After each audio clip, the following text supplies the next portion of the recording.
So as a bunch of you have rightfully pointed out, my last video on modules was not very coherent and it was not very good. So today I wanted to talk about modules again, but I actually have points here that I want to discuss now. I have a bunch of points written down. It's not going to be scripted, it's just going to be me rambling, but I'm going to put up images and stuff to show what I'm talking about on screen. Let's begin. Modules were released during Docilus, I believe it was Docilus, back during the last summer event. And back then, it was pretty hype because, there are upgrades to everyone. It's something new. Last week, we finally got module upgrades and branching modules, which has caused quite a split in people's minds, I guess, in the community. The reason being, they aren't terribly balanced well as some other underlying issues. So I wanted to talk about these problems so that you guys can understand what is actually going on with modules, why people feel the way they do, and I'm gonna be trying to look at this from both sides and not make a biased video like the previous one was. Right, so to begin, let's talk about what people thought modules were going to be. I mentioned that modules were a hype thing. People thought that it would be something cool, something new, something unique, because a bunch of characters in the game aren't very balanced. I'm talking operators like Muslima, a bunch of 4 stars, a bunch of 5 stars. They've just completely been outclassed and you will most likely never ever bring them. So modules were thought to be a way to fix these issues, to give these characters a buff.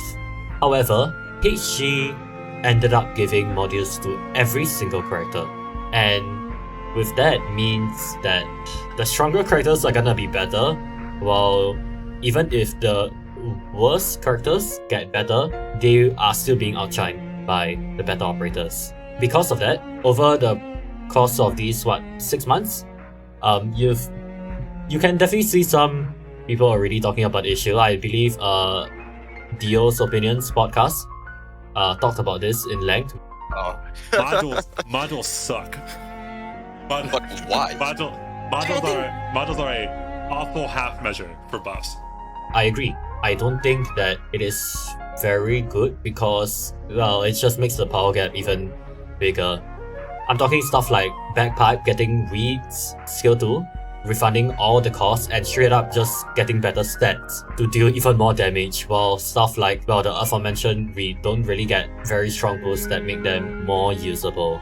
And even on things like Schwartz archetype, I don't remember what the archetype is called, basically Province, Schwartz, and Acid Drop, it's pretty clear that even if you give the same module to everyone, like that class did, everyone got the same redeploy time deduction, you still end up with the same power gap because 6 stars are better by default.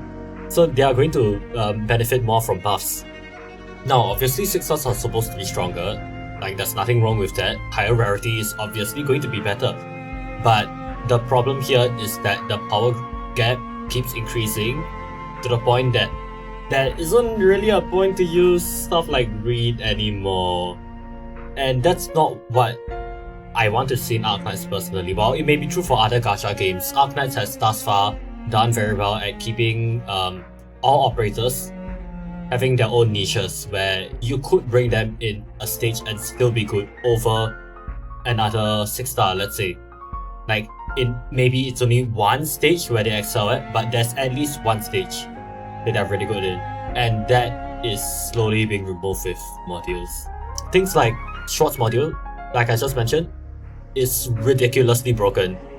There's been a shit ton of new clears with the module, be it on S2 or S3, because having redeploy time that low just makes her basically a Pro 2. Or even things like Jay's module, where it decreases his DP eating down to 2 DP per second, which means you can actually start stages with him and then use other operators, which, cool. But there's that sour taste that's like, you're removing the only thing unique about them. Is this really right? The biggest offender, in my opinion, is Unecta's module. This module removes the SP lock on her. So if you guys didn't know, Unectus actually couldn't gain any SP, even from Liscam, from Tilopsis, or that, when she wasn't blocking. And while it really hindered her performance, it was something that made her unique. It made her interesting to use, and when she really shined, it was really good to see. It felt very rewarding to play her.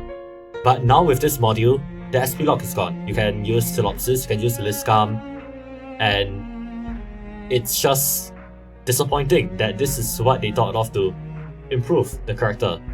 Point is that modules are not really a perfect system. Even if you aren't as adamantly against it as some people are, you should probably still be able to realize that there are very big flaws with the system. The biggest one being that some characters just get better modules and some don't get better modules, even though they might be the ones that need it, like Swire for example. And that's when module upgrades come in. Module upgrades have been a completely new system where you get very character specific buffs, which is what they should have been from the start. Before then, it was just class buffs, buffs to like your trait, or just a general attack buffs, things like that. It wasn't something that was focused on the character's kit, and that's why some of them fell short. Like the aforementioned Swire, she doesn't really do DPS, so getting a module that increases her damage done doesn't help her by any amount. But module upgrades are focused on the talents, they are focused on character specific kits, and as such, they have been better at buffing characters. However, the big problem that we mentioned earlier gets even worse now. Characters with already good kits get way better, and while this has brought weaker operators to a playable state for most players, everyone else is just gone up to the stratosphere. So an example I want to give for this is Passenger, and I know Passenger isn't exactly what people would have considered broken in the past, but in my opinion he's actually the best caster. I'll probably get to that in another video, but point being that Passenger is already really good right now, and I think it's pretty clear to see from his recent clears. In anywhere really, there's a lot of videos that have been able to showcase his strength. He gets a module that increases his skill recovery speed, and how much it increases by is very close to Telopsis amount, which means that S3 now has 24 seconds charge instead of 30 seconds. That's a whole 6 seconds difference. 6 seconds is a lot of time. Like, even skill level 1 to mastery 3 only reduces his SP cost by 5.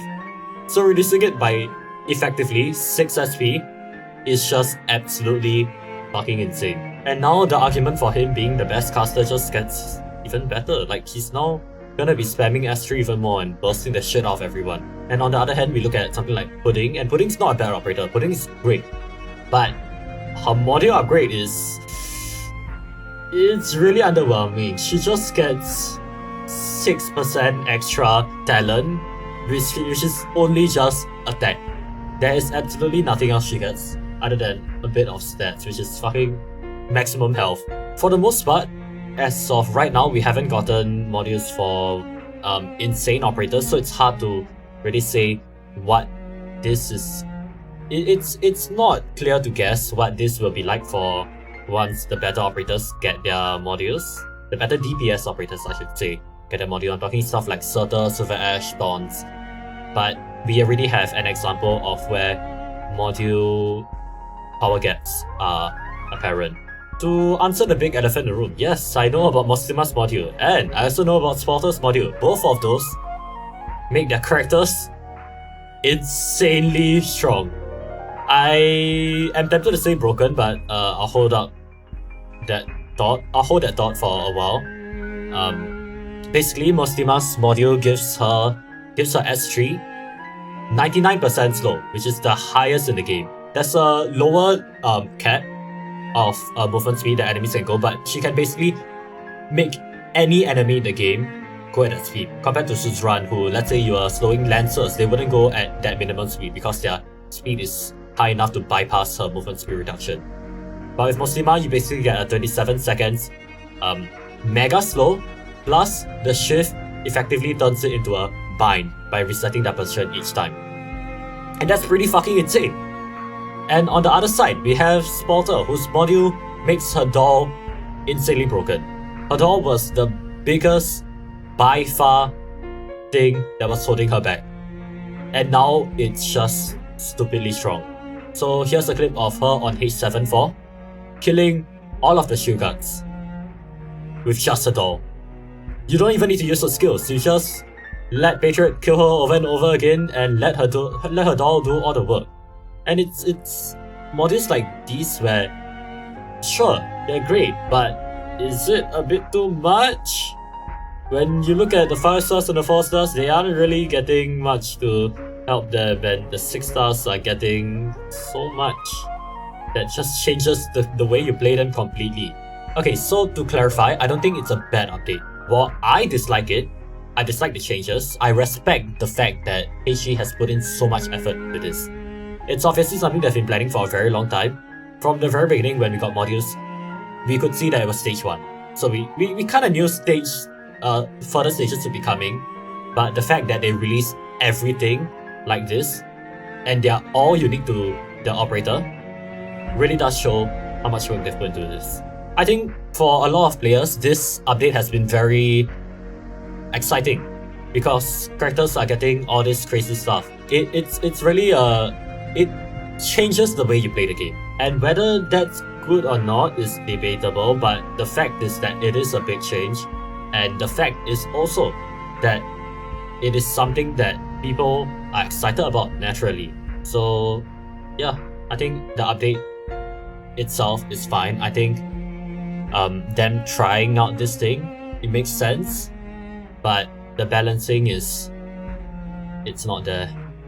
I don't even want to talk about Ling. I'm gonna have Ling video uploaded hopefully tomorrow, if not within the next few days, where I don't even talk about the module, but I do insert some things about the modules to update my previous script, which is done before the module. Basically, she gains 70,000 theoretical max DPS on S3, which you most likely will almost never see, because it's useless for her to even reach that high of a damage when she can already shred everything else. She gets 1 extra summon limit, which means she can summon 1 bigger dragon, and she also gets 60 levels worth of stats on her summons. So yeah, broken modules. But enough about that, I've already talked about the broken modules enough. I think at this point, everyone already knows that modules are a very big game changer, and I think it should be clear why some people like them and why some people don't. However, there's also another problem that I want to talk about, and this is actually why I feel especially passionate about it. If it was just broken stuff, I would be pissed for sure. I would be very, very pissed. But it would still be okay, since, you know, I can still get them, it's fine. But that's not the case. We have a time gate on this. So if you guys didn't know, there's a new mode called SSS. I don't remember what it stands for, but it's like the new Annihilation. It's probably why they gave Annihilation skip ticket, so that we could focus our time on this instead. And it's something that you cannot auto. It does not take sanity. And you get the new module upgrade materials from it. You have to clear it, I think, bi-weekly, which will be fine. It will be great. Unfortunately, this event is not very grindable. So to explain, you are put in this new game mode. It's a card game. With card games comes luck. You need luck to win, unless you're using like a stupidly broken deck or whatever. Keep that in mind for now. Every time you do this thing, you go through 8 stages, where enemies get progressively harder, and even slugs can get like 10k HP. So everything has mega buff stats, and you can also buff your own operators. However, that buff is not enough. You're going to have to build your team around strong operators and buff those characters. I'm talking like Golden Glow with attack speed, Passenger with SP charge, things like that. You get the idea. But basically, you do need strong characters for this mode. And if you don't have that, if you only have E1s, it's going to be frustrating to grind this. And while yeah, it's an endgame content, I don't think, in my opinion, content should never be locked to people who will or whatever. I think everything should be accessible, especially if it's something that you have to grind. Well, you don't have to grind, but you get the idea. You need to grind if you want to upgrade things, which most players will want to upgrade their things. So yeah, you do in a sense need to do this mode, and it's quite a bit of a slog to go through. All the buffs in this mode seem fun. You can stack like attack speed, you can stack attack, things like that. It gets tiring really fast from experience and from talking to others who have played this mode. And just the stats that enemies have such high stats, it mitigates your own buffs to your allies, so it doesn't feel as impressive. And the good thing is that you can farm the lower level stages. You don't have to go all the way to floor 8 to fight the boss, which is absolutely cracked, by the way. I fucking hate this boss. You can farm the previous stages, but it's just not a fun experience in my opinion. But past that, having a time gate is just not good too. So there's two sides of that I want to talk about here. There are new players and there are hardcore players. So let's start with new players. New players trying to join the game. Obviously, they won't be doing this from the get-go, since you need to have at least one module made in order to try this mode. But they'll want to get this as soon as possible, because otherwise they're gonna be constantly missing out on weeks and weeks worth of these precious mats, which you can never get back ever again. These are not in any store or anything. So new players will constantly and always be behind older players. And that's a really weird decision to me. AK has really done well thus far in making new players feel like they can catch up. They can still do the same things that old players do. Like I'm talking reruns, I'm talking permanent old event stages, and the fact that you can use OP to refresh to build your ops up to where old players were. Obviously, that's not something that a lot of new players would be doing, but it is possible. If you want to try hard or anything, you can still join the game now and do it. You'll obviously be at a detriment, but it's not like there's a hard lock on something that you cannot do. But this new mode is not like that. If you want to, let's say, get your full squad to have all modules, you're gonna have to wait a year. And for new players, it's going to take even longer to get all of the modules that they want. And it's kind of overlapping with the problem with hardcore players. For high-end content, for records and all that stuff, you need modules. I recently cleared pretty big record, 718 challenge mode, with only 2 specialists. And that used Spotter module.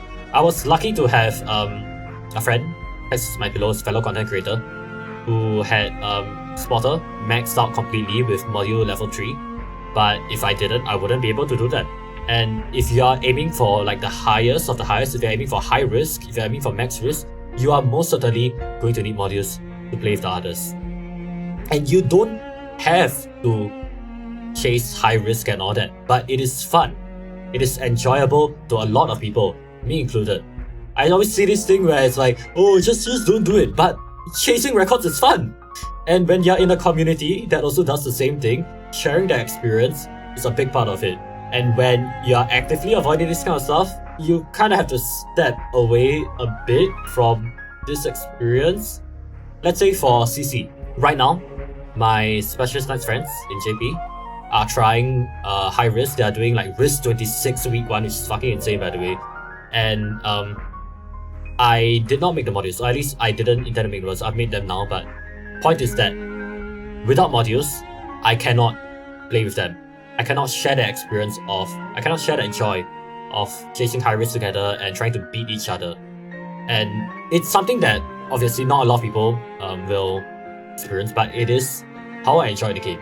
It is how a portion of the community enjoys the game. And as such, modules affect us in a way where we cannot ignore it. So basically, I'm forced to wait for my module blocks and make them every single time, and I'm gonna have to decide on what I want to do every month with them. For the first batch, they've given us some extra so that we can make a few more. I believe they did that for module blocks too. But in the subsequent months, I'm going to have to really start considering what I want to upgrade to level 3. And for high-risk CC players, you never know what units you need and what upgrades you need. So the best thing to do for a high-risk player is to just save them up and wait for CC to come to see which one you need, but that means you can't enjoy the effects in any other place, which just sucks. Doesn't make sense to me. Why is there a time gate? This shit is so dumb. It's terrible. It's a terrible system. And even past that, this is something that I've talked about a lot recently, especially in the link video too. Content it's not made by like some AI or whatever. There are humans working on new maps, new events, and they are going to be using our characters right now, as a way to balance these things. The biggest example is Surtur.